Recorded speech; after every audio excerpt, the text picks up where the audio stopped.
Talk about something that hasn't really been covered by the media. Apparently, it wasn't enough for Democrats to concoct this half-baked lawfare scheme to convict their major political opponent, President Trump, as a felon and potentially put him in prison. Now, some Democrats in Congress are actually pushing legislation that would strip President Trump of his Secret Service protection, putting his life at risk.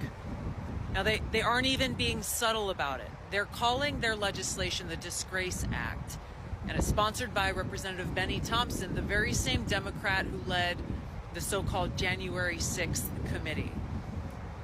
They're not satisfied with all of their efforts to weaponize our justice system, to go after their major political opponent.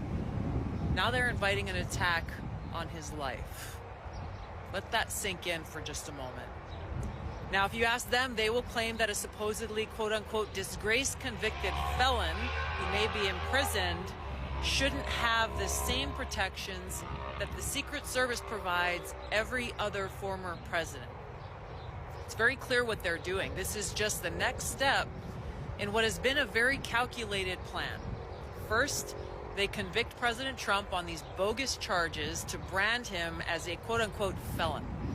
They've accomplished that. Now they've moved on to the next step, trying to dehumanize him, making it clear that this specific former president's life isn't even worth protecting.